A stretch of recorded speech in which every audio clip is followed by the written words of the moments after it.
À l'aube du nouveau millénaire, la notion d'une présence extraterrestre crée une anxiété omniprésente dans les esprits de notre culture. Des sondages révèlent que seulement un tiers des Américains croient en l'existence des ovnis. Pourtant, 5 millions d'entre eux prétendent en avoir rencontré. Les scientifiques nous rappellent que ces apparitions surréalistes ne sont pas vérifiées ni vérifiables. Les sceptiques insistent sur le fait que ces personnes qui revendiquent ces témoignages sont soit victimes d'hallucinations, soit exploitent ce phénomène dans leur propre intérêt. Les victimes de ces visions sont crédibles lorsqu'elles racontent leurs histoires. Des histoires qui attirent notre attention et qui nous poussent à croire que nous ne sommes peut-être pas seuls.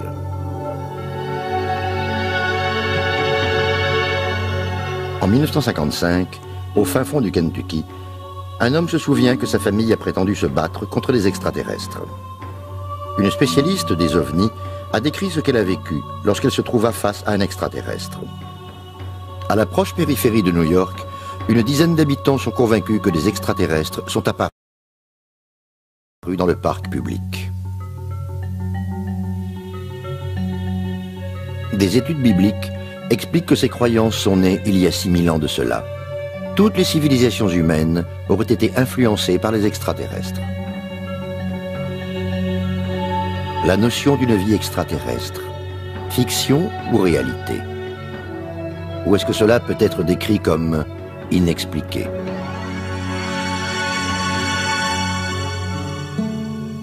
En 1955, à Kelly, dans le Kentucky, à 150 km au nord de Nashville, vivait une paisible communauté de fermiers. Durant la nuit du 21 août, à la lisière de la campagne de Kelly, une dizaine de personnes ont fait une étrange rencontre avec des extraterrestres. La famille Langford était venue à cet endroit pour passer du bon temps en famille, pour rire et jouer aux cartes. Âgé de 12 ans à cette époque, Lonnie Langford dit se souvenir clairement de cette nuit-là. Il y avait moi, mon frère, ma sœur, 2 demi-frères, leurs femmes et un couple d'amis. Ma mère était là aussi. Nous étions assis, nous parlions, nous jouions aux cartes. Le demi-frère de mon ami Taylor a dû sortir car à l'époque il n'y avait pas de toilette dans la maison. Et lorsqu'il fut dehors, il aperçut un objet rond et lumineux.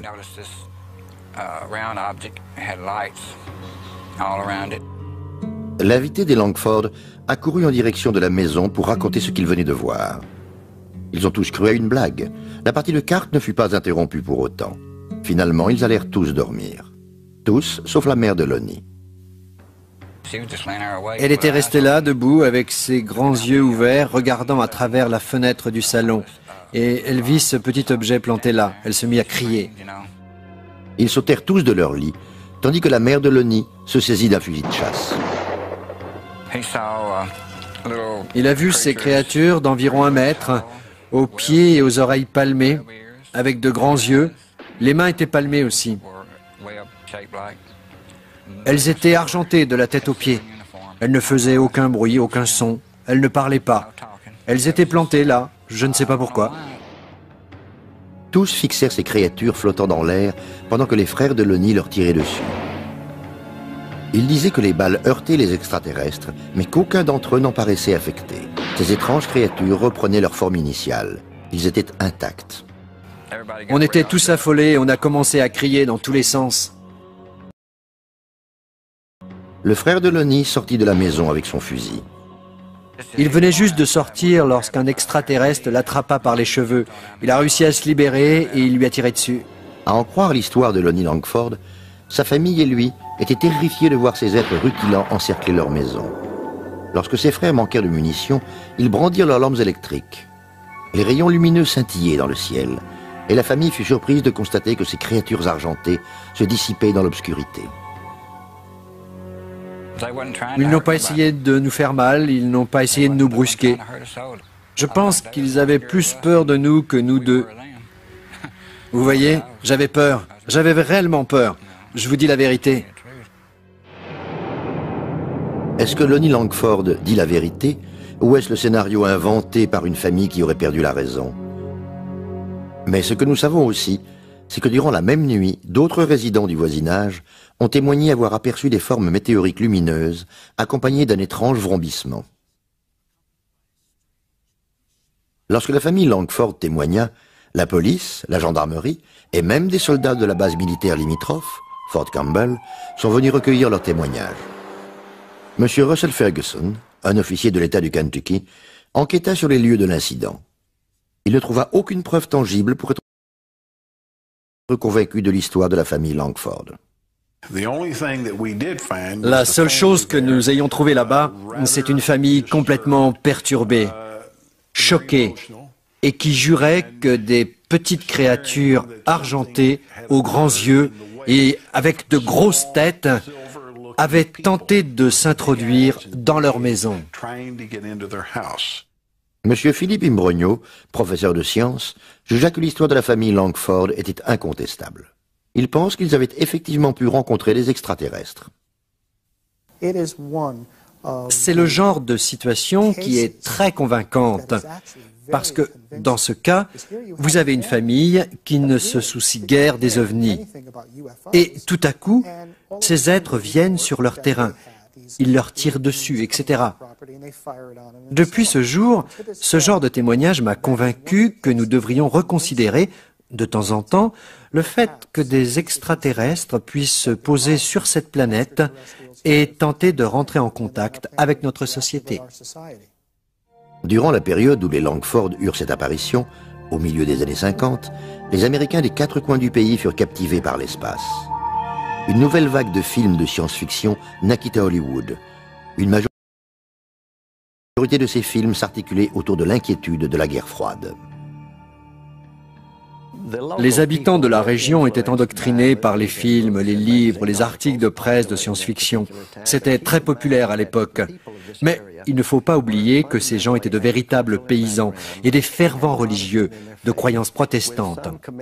Leurs engagements religieux étaient fondamentaux.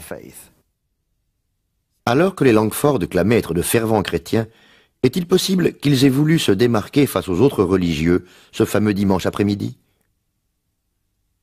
L'officier Russell Ferguson n'est pas d'accord. Il pense qu'ils avaient trop bu. Je n'ai rien vu de semblable, sauf un groupe de gens déchaînés. Ils avaient quelque chose de particulier. Et cela venait, je pense, de la journée magnifique. On n'avait pas d'alcool parce que ma mère était une fervente chrétienne et elle interdisait l'alcool à la maison. Mes frères en consommaient, mais il n'y avait aucun endroit où s'en procurer. Il n'y avait pas du tout d'alcool dans les environs cette nuit-là. Une autre explication aurait pu être à l'origine des événements de cette nuit-là. Un cirque ambulant était en ville. Je me suis rendu au bureau des archives et j'ai retrouvé les dates de passage. Le cirque Shrine était en représentation durant 3 nuits, le jeudi, vendredi et samedi. C'était un événement à Kelly. Il est fort probable que des singes faisaient partie de la troupe de cirque et que certains d'entre eux se soient échappés. Certaines personnes disent que les extraterrestres que nous avons vus étaient en fait des singes de la troupe de cirque. Je ne savais même pas qu'il y avait un cirque en ce temps-là. Si ces étranges visions n'étaient pas dues à une consommation d'alcool excessive ou à des singes joueurs, que s'est-il réellement passé? Greg Little, écrivain sur les phénomènes paranormaux, pense qu'il y a une explication scientifique à cela. Cette région du Kentucky s'étend sur une grande faille terrestre. Des petites pressions tectoniques dans le sous-sol peuvent créer des formes étranges dues aux décharges électromagnétiques assez fortes pour désorienter les gens. Ces énormes plasmas sont recouverts de champs électromagnétiques. Lorsqu'une personne entre en contact avec ces champs, cela crée une interaction biochimique avec le cerveau. Cette action produit de la sérotonine, une substance biochimique identique à une drogue hallucinogène appelée diméthyltryptamine qui, pendant 30 minutes, procure les mêmes effets qu'une dose de LSD. Donc, si vous êtes en état de somnolence avec une dose de LSD, comment appelleriez-vous ces visions? Un rêve. Rêve? Cauchemar? Peu importe, si quelqu'un est vraiment sûr de l'exactitude des faits qui se sont déroulés durant cette nuit estivale de 1955. Je ne sais pas pourquoi les extraterrestres sont apparus devant moi. Peut-être qu'ils passaient simplement au-dessus de nous et que quelque chose a attiré leur attention et qu'ils voulaient descendre et j'en ai aucune idée. Pourquoi pensez-vous que Dieu a créé toutes ces autres planètes et toutes ces autres lunes et tous ces autres soleils et a seulement créé la vie sur une seule d'entre elles et pas sur les autres? Je me pose la question suivante.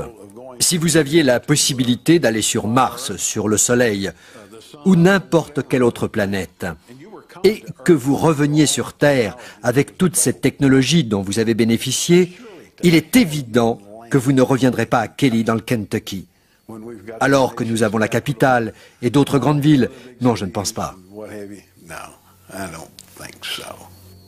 Lonnie Langford et sa famille n'ont pas été à la rencontre des extraterrestres. Selon leur récit, ce sont les extraterrestres qui sont venus à eux et la famille Langford a été prise au dépourvu. Il existe des endroits tout autour de la Terre qui sont connus, car ils sont nommés points névralgiques des ovnis. Ceci est dû aux fréquents témoignages reçus à ces endroits. Pine Bush, situé dans l'État de New York, est l'un de ces endroits. C'est ici que l'investigatrice d'OVNI, Helen Crystal, s'exerce à créer un contact avec les extraterrestres. Ayant écrit un livre sur ses propres expériences, elle croit, après 20 années de recherche, plus de 1000 photos, qu'il est évident que l'existence des extraterrestres est bien réelle.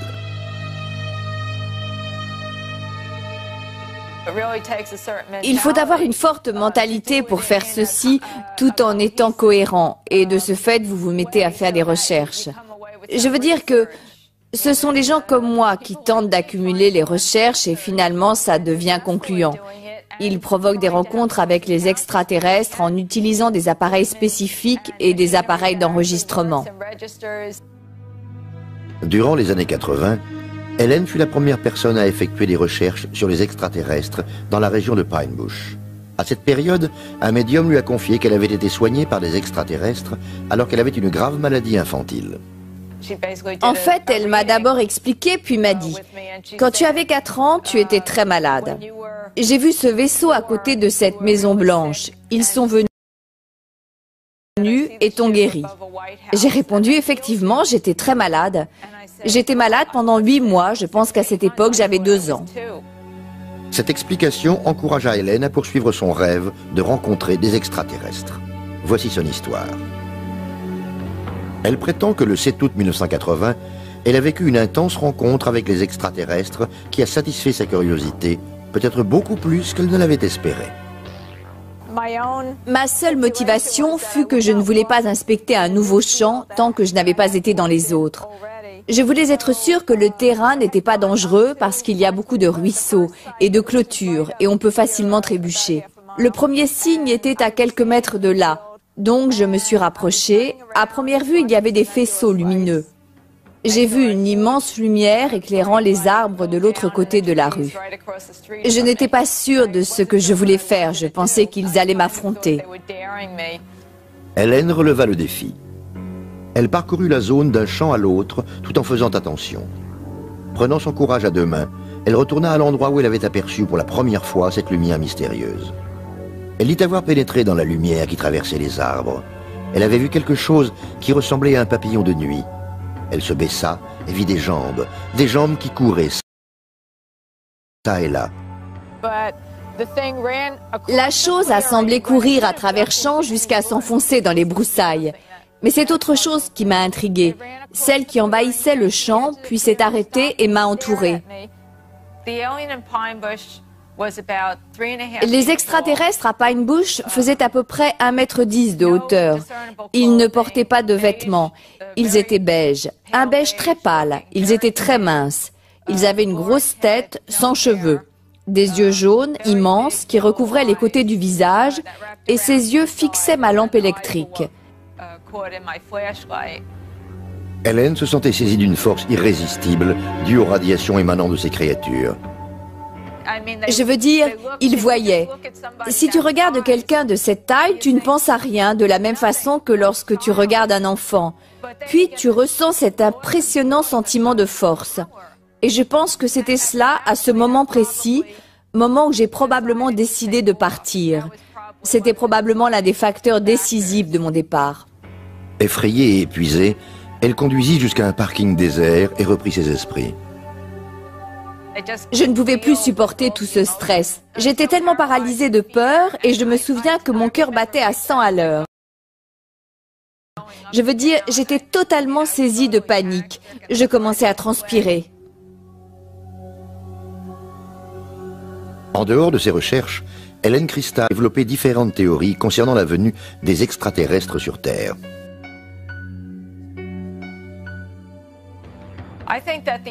Je pense que les extraterrestres ont un problème, un sérieux problème physique. C'est pour cela qu'ils viennent en grand nombre sur la Terre. C'est peut-être une race en voie d'extinction et leur problème essentiel est la reproduction.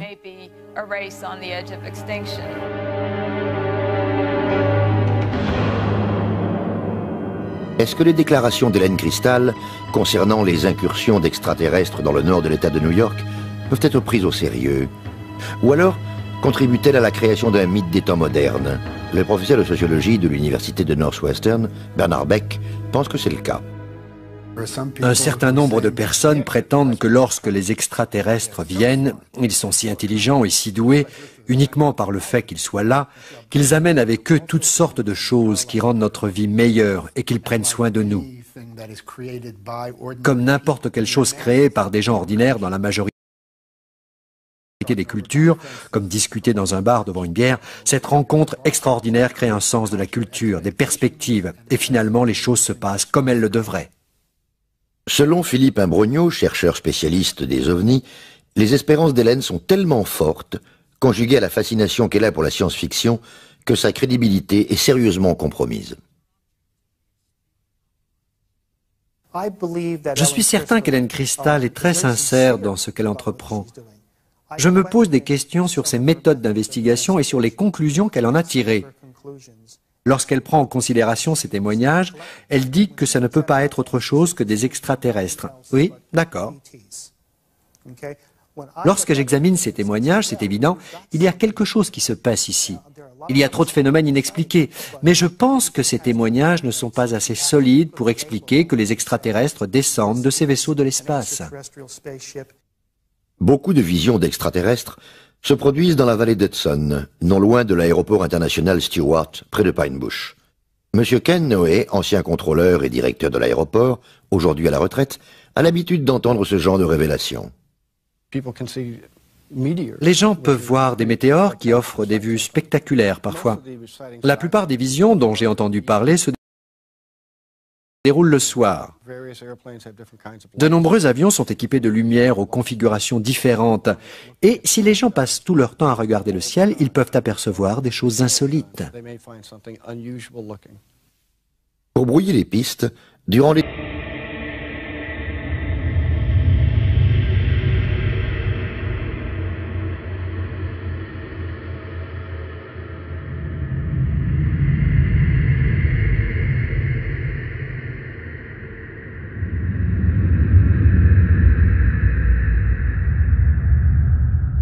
de l'année 1988, alors que des phénomènes étranges étaient censés se dérouler dans la région, un groupe de pilotes décida de faire une farce aux habitants de la vallée d'Hudson.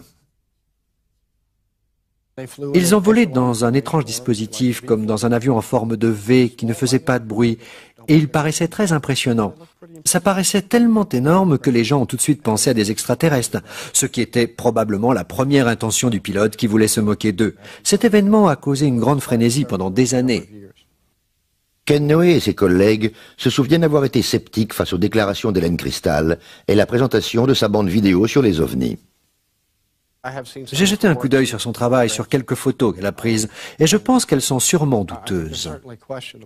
Cette bande vidéo a été tournée sur la piste de l'aéroport international. À mon avis, cela ressemble clairement à un avion. Je vois des lumières stroboscopiques et ce sont des lumières anti-collision et peut-être 2 phares d'atterrissage sur les extrémités des ailes de l'avion. Une fois de plus, je constate que c'est une image légèrement floue d'un avion.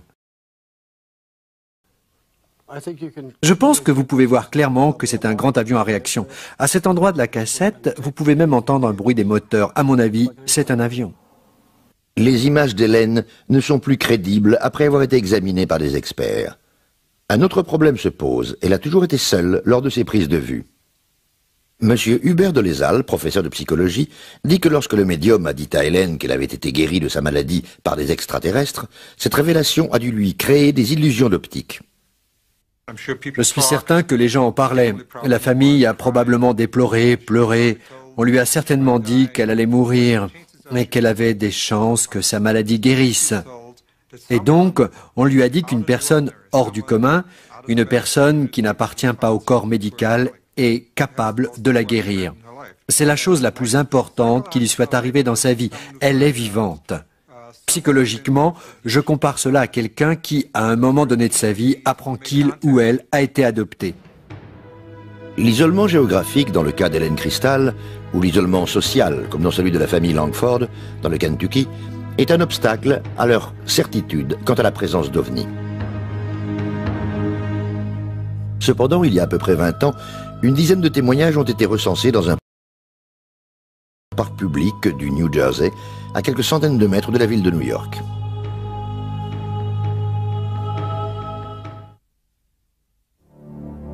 Plusieurs visions d'extraterrestres sont facilement justifiées, mais lorsqu'il y a plus d'une personne qui prétend voir le même objet au même moment à des postes d'observation différents, la thèse est plus difficile à écarter. Nous sommes dans le département d'Hudson, dans le New Jersey, dans la ville de North Bergen, une banlieue de la classe moyenne située sur l'autre rive de la rivière de New York. Ses résidents sont des travailleurs et ont acquis une éducation professionnelle et sont plutôt réalistes. C'est également un endroit où les témoignages d'OVNI sont constants. George Obarski était propriétaire d'un magasin d'alcool et utilisait la même route tous les soirs pour rentrer chez lui à North Bergen, dans le New Jersey, et ceci durant des années. Le 12 janvier 1975, à 3 heures du matin, alors qu'il se dirigeait en direction d'un parking, soudainement sa radio s'arrêta.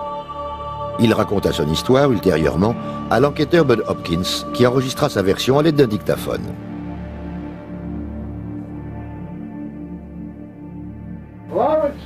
Je dirais que cette chose était à environ 10 mètres de moi, une chose énorme.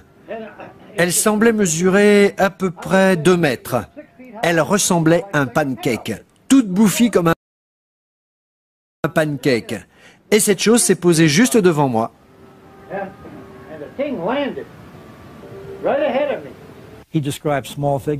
Il a décrit des petites figurines qui sortaient de cette chose. Il a dit qu'elles ressemblaient à des enfants en tenue de neige. Elles avaient chacune des réceptacles de forme carrée et de longues cuillères comme des pelles. Elles ont prélevé un peu de terre, l'ont mise dans leur réceptacle et sont retournées dans leur appareil très vite. Il disait qu'elles se déplaçaient à toute allure, comme des enfants qui se sauvent d'un incendie. Et la chose a disparu.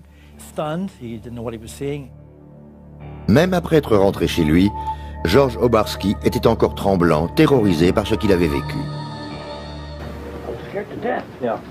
J'étais mort de peur, je transpirais, j'ai immédiatement fait un thé et j'ai allumé la radio. J'étais terrifié. J'ai tiré les couvertures sur ma tête, je me suis levé, j'ai pris 2 aspirines. J'avais très peur. George Obarski décéda en 1990. Son fils, Frank, se souvient parfaitement de l'histoire de son père. Ce qu'il a décrit était un immense objet en forme de soucoupe. Il n'y a pas meilleure description que celle-ci pour décrire ce que vous appelez OVNI, objet volant non identifié. C'était une sorte de disque sur la base qui avait d'étranges lumières aveuglantes. Le plus surprenant, c'est qu'après son atterrissage, mon père se décrivit comme glacé par la peur. Et cet homme qui s'est fait braquer des centaines de fois au magasin d'alcool à New York savait exactement ce que la peur voulait dire. Il faisait face à ce problème tous les jours. Mais là, il a dit qu'il était terrifié. Bud Hopkins essayait de corroborer l'histoire de George Obarski avec d'autres témoignages, comme celui de ce portier qui travaillait dans la résidence Stonehenge de l'autre côté du parc. J'ai réalisé qu'il y avait une grande résidence ici. J'ai essayé de retrouver ce portier. Je l'ai appelé, il se souvenait de moi. J'ai eu une montée d'adrénaline lorsque cet homme a dit que cette soucoupe volante était descendue et atterri dans le parc. Ensuite, il l'a décrite et c'était la même description que celle de George. Après avoir publié l'histoire de Obarski dans le journal Village Voice, Bud Hopkins continua à rechercher d'autres témoignages éventuels. Par la suite, les membres d'une famille firent un autre témoignage. Ils ont vu cet objet atterrir dans la rue. Il faisait 12 mètres de haut et était incliné.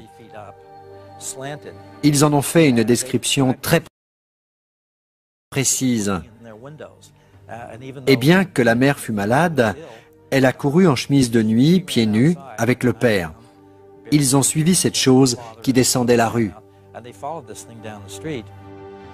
À North Bergen, un professeur, Madame Anne Karlovich, disait qu'elle était sceptique et qu'elle ne prêtait pas attention aux rumeurs que ses filles avaient entendues à propos de l'hypothétique incident du parc.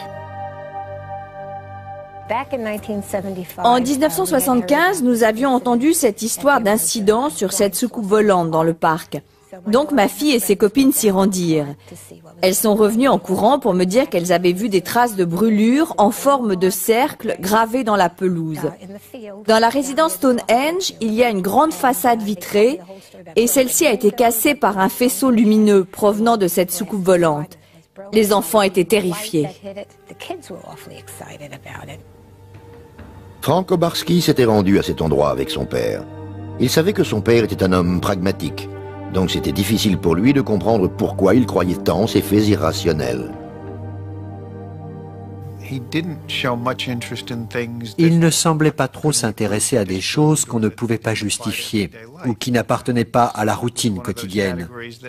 Donc, j'ai eu beaucoup de mal à comprendre mon père lorsqu'il m'a raconté cette histoire.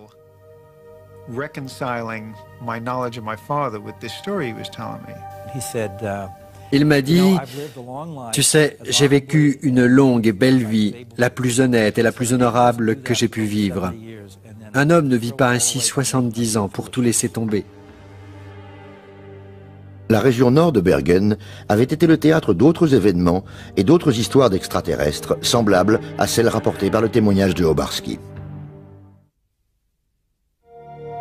Après les visions surréalistes qui ont rendu Obarski célèbre, les habitants de North Bergen, dans le New Jersey, ont déclaré avoir vu des dizaines d'extraterrestres à de nombreuses et différentes occasions.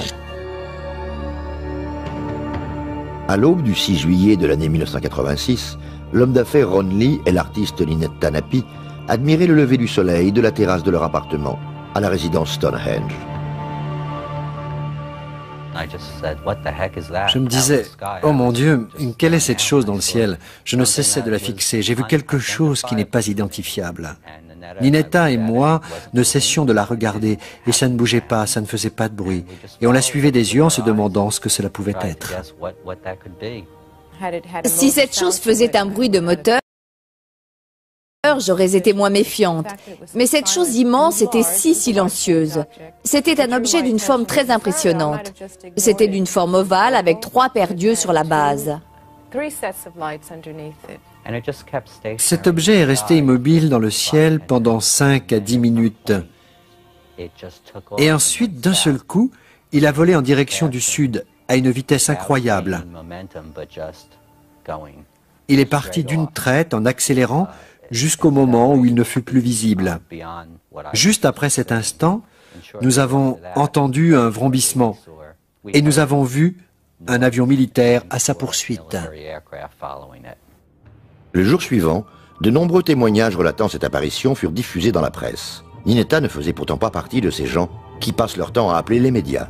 Je n'avais pas envie de parler de ces choses étranges. Les gens risquaient de penser que j'étais bizarre. Je dénigrais tout car je ne voulais pas admettre l'origine de cette chose. Il n'y avait aucune raison rationnelle pour expliquer cela.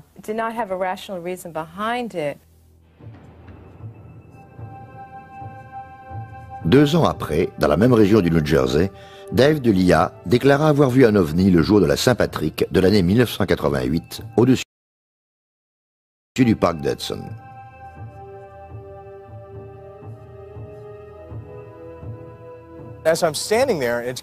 J'étais là, debout, et cette chose s'approchait de plus en plus. Elle ne faisait pas de bruit. Les lumières qui formaient un triangle étaient blanches et vertes. Delia retourna à sa voiture et suivit l'OVNI sur plusieurs kilomètres, identifiant la forme de l'objet. L'OVNI avait la forme d'un diamant, un peu comme ça. Vous voyez où se trouvent mes pouces? C'était la partie de l'OVNI qui venait dans ma direction. En 1993, 5 ans après le témoignage de Delia, une autre résidente de North Bergen, Anne Karlovich, qui avait été sceptique face aux visions de Obarski, déclara qu'elle aussi avait été témoin de la présence d'un ovni.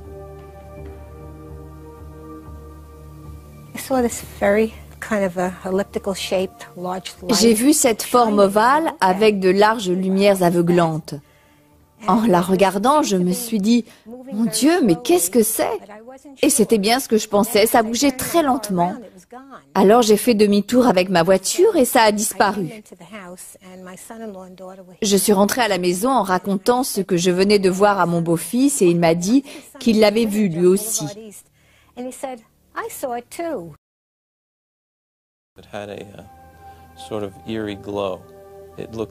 Cet objet était d'une clarté terrifiante. Il était métallique et avait des étranges lumières comme des projecteurs fluorescents. C'était, si j'ai bonne mémoire, un objet de la forme d'un dirigeable, tout en longueur, comme une ellipse. Vous voyez, une sphère elliptique.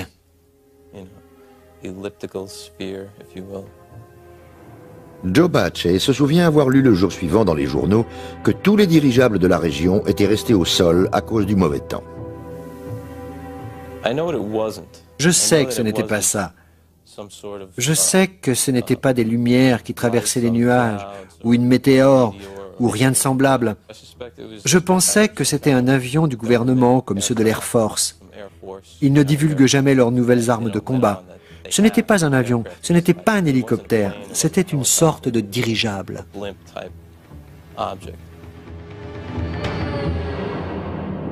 Il est évident que les habitants de cette région sont persuadés avoir vu des ovnis.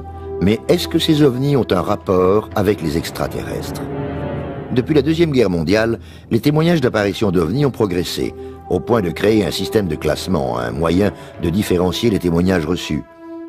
Cette méthode a été développée par Allen Hynek, professeur d'astronomie à l'université Northwestern. C'est lui qui inventa la phrase « rencontre du troisième type » pour décrire les contacts entre les humains et les extraterrestres.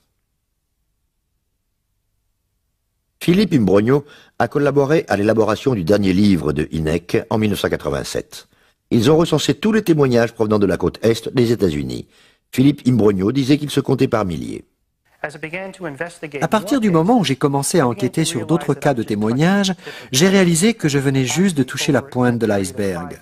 En fait, depuis un peu plus de 5 ans, il y a eu 7000 témoignages. De nos jours, ces témoignages sont apportés par des gens importants de la société, des policiers, des pilotes, des avocats, des éducateurs, des PDG. Ils ont tous vu un objet volant au-dessus de leur tête, un objet qu'ils considèrent être plus grand qu'un terrain de football. Hubert de Lézal soutient le fait que les gens qui disent avoir vu un ovni sont des gens qui font l'erreur de croire voir ce qu'ils imaginent. Ce que nous examinons, c'est un phénomène de perception qui vient d'une enfance mal vécue, dans de mauvaises conditions, et qui engendre des apparitions sur lesquelles les objets prennent forme. Posez-vous la question de savoir si, en plus, ces personnes sont myopes, dyslexiques ou astigmates, ou souffrent de n'importe quelle autre déficience optique. Et maintenant, reconsidérez la question non pas sur les objets non identifiés, mais sur les objets immobiles non identifiés. Je sais ce que j'ai vu. C'est tout ce que je peux dire. Je sais que j'ai vu quelque chose qui ne ressemblait à rien à ce que j'avais vu auparavant. La journaliste Sally Deering a grandi dans la région de North Bergen. Elle a entendu des dizaines d'histoires sur les apparitions d'extraterrestres et elle pense que toutes ces croyances sont ridicules. Ils ont cru aux ovnis.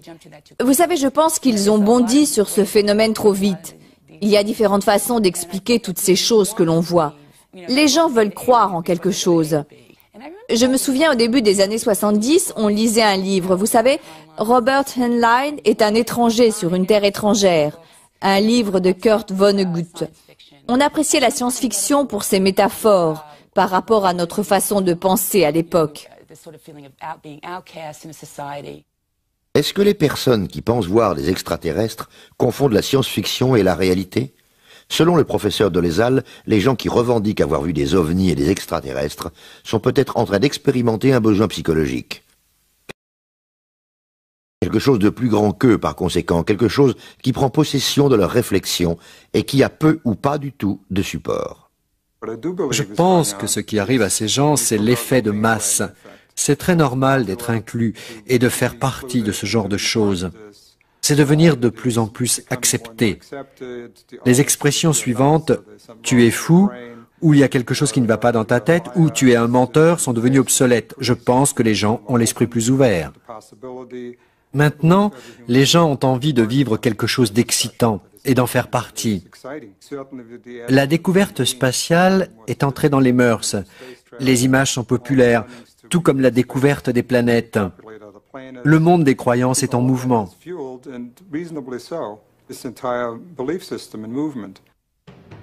Bien que les sceptiques, comme le professeur Dolezal, attribuent d'incontestables raisons pour expliquer que les gens pensent avoir vu des choses irréelles, les convaincus, eux, se souviennent avoir été irrités par le scepticisme rencontré.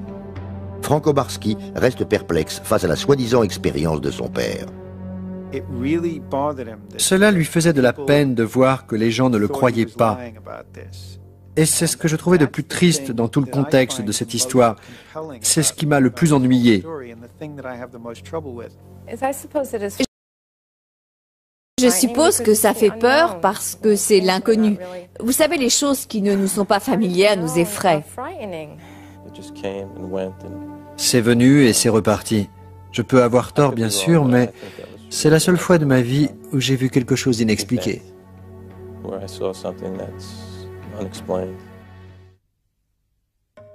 Il y a à peu près 6000 ans de cela, dans le sud de la Mésopotamie, vivait un peuple appelé les Sumériens.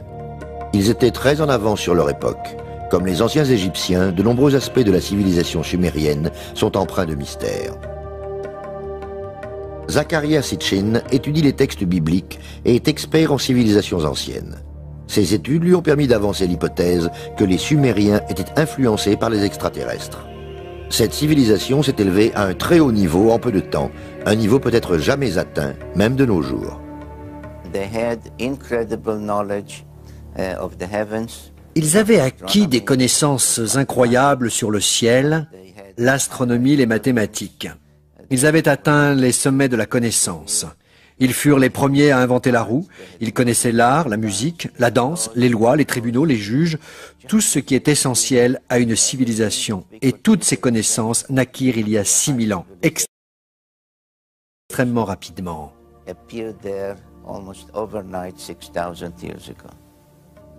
Sitchin pense que lorsque les Sumériens ont atteint les sommets de la connaissance, 4000 ans avant Jésus-Christ, les comportements sociaux de cette région changèrent brusquement, peut-être à cause de l'influence indirecte des extraterrestres. D'anciennes tablettes, dites d'Anunnaki, retrouvées sur place, nous livrent un texte apportant plus de questions que de réponses. Anousto devait tenir compte de ces instructions. 300 d'entre eux étaient au ciel. Ils y resteraient comme gardiens pour assurer le chemin de la terre au ciel, puis du ciel à la terre. Il en a gardé 600. Après que les instructions aient été données aux Anunnaki du ciel et de la terre, il leur attribua leur mission. Des histoires comme celle-ci sont racontées aux étudiants. Ils disent que ce sont des mythes, des histoires entre Dieu et l'homme. Je ne pense pas que ces mythes soient irréels, mais plutôt que ce sont des histoires de ce qui s'est réellement déroulé dans le passé.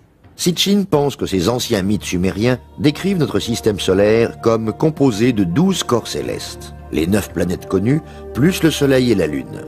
Mais cette théorie prétend qu'une mystérieuse 12e planète s'approche de l'orbite terrestre tous les 3600 ans. Il est persuadé que les écritures des Sumériens nous révèlent que le supposé paradis est une planète appartenant à une race d'extraterrestres, appelée Anunnaki. Mais cela paraît tellement invraisemblable qu'ils ne sont connus que par la mythologie des dieux. Il est évident que d'après ces anciens textes, d'après ces écritures, je n'ai aucun doute que d'autres êtres venant de différentes planètes aient été impliqués. pas uniquement dans notre création, en étant à l'affût de notre développement, comme le cite la Bible, mais en nous offrant leur civilisation, des choses humaines, et ceci pour des millénaires.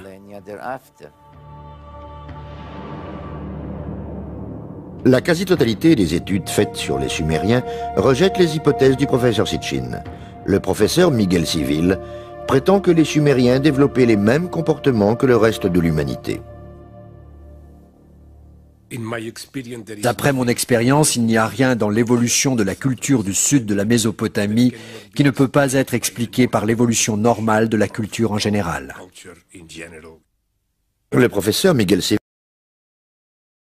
soutient que les textes de la mythologie sumérienne ne sont ni plus ni moins que ce qu'ils semblent être, des mythes. Il questionna Sitchin sur ses recherches et ses conclusions.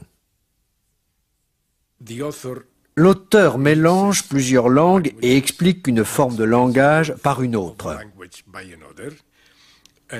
Parfois, il ne semble même pas reconnaître un mot sumérien d'un mot arcadien ou hébreu. Les études d'anthropologie culturelle de Miguel Civil ne sont pas les seules à différer de la théorie des 12 planètes de Sitchin. Différents astronomes également ne sont pas en accord avec cette théorie. Je ne pense pas qu'il y ait une seule planète qui soit capable de détecter notre présence, et ce, d'ici la fin des temps. Ce que nous devons faire, c'est mettre de côté les télescopes et toutes les études sur la gravité. Ce sera plus intéressant. Bien sûr, l'être humain découvre d'autres planètes, et la NASA a récemment trouvé des microfossiles sur la planète Mars. Leur découverte prouve qu'il existe des possibilités de voir un jour un signe de vie dans n'importe quel endroit du cosmos. Ma question est que s'il y a des formes de vie qui se développent à la surface des planètes, vous devez avoir un climat tempéré. Vous devez avoir de l'eau à la surface ou de l'humidité. Il est possible que parmi ces précurseurs de la vie, des molécules organiques aient été apportées sur Terre par le biais des comètes, car nous savons que les comètes véhiculent de la poussière organique. De nombreux astronomes et astrophysiciens sont en accord avec la théorie du professeur Novick. Et même s'il y avait une vie avancée dans n'importe quel paradis, même si on avait la meilleure technologie, la distance serait simplement trop éloignée.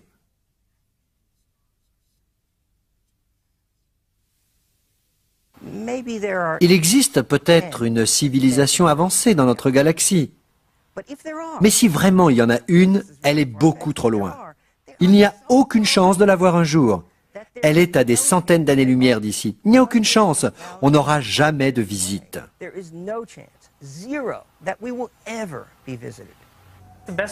Pour comprendre, il faut se rendre compte de la distance entre ces étoiles qui sont très très importantes. La distance entre ces galaxies et la Terre est impressionnante. Le professeur Dolezal explique que la vague déferlante de témoignages sur les ovnis n'est qu'un substitut à la religion.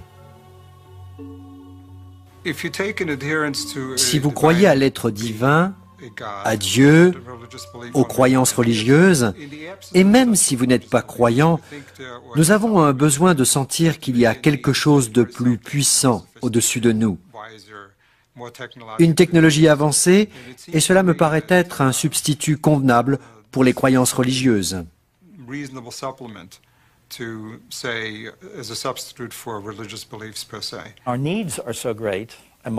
J'ai besoin de ressentir une grande émotion pour être religieux et je pense que c'est très difficile.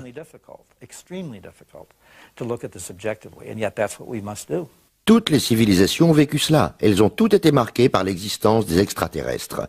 Mais maintenant, nous avons un langage qui nous permet de dire que ce sont des extraterrestres, à l'inverse des anciennes civilisations. Si tous les scientifiques de la Terre travaillaient ensemble sur le sujet, pendant 1 an seulement, pour trouver des réponses à nos questions, au lieu de passer leur temps à critiquer ou à se demander si c'est une vraie science.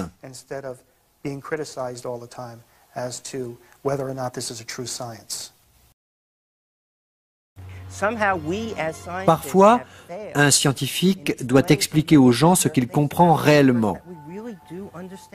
Nous ne savons pas tout, mais nous avons une idée sur le sujet des extraterrestres, et c'est tout ce que nous désirons. J'approuve les gens, et je pense que tout ce dont la culture a besoin, ce n'est pas vraiment quelque chose qui se trouve dans la culture de la nation. Bud Hopkins pense qu'il est trop avant-gardiste pour imaginer que des ovnis puissent exister, mais s'il avait fait des recherches sur les visions des témoins, il aurait acquis une meilleure popularité.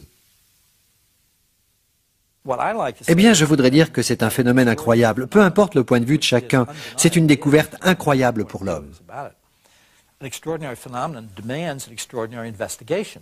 La science fonctionne ainsi. S'il y avait quelque chose de crédible, des faits qui donnent des preuves, que l'on puisse dire « oui, je comprends ce que tu veux dire », les gens seraient ravis. Mais s'il existait un miracle qui permettait de fonctionner comme cela, les scientifiques l'auraient déjà adopté. Les sceptiques insistent sur le fait que les milliers de témoignages rapportés sur les ovnis et les extraterrestres ne vont pas changer l'opinion, ne serait-ce que d'un seul scientifique. Mais les gens vont continuer leurs recherches avec la même hargne et dire que ce qu'ils ont vu est réel. Mais sans preuve physique, nous ne pouvons faire que des suppositions. Certains choisissent de croire en l'existence des extraterrestres plutôt que de tolérer l'incertitude de l'inexpliqué.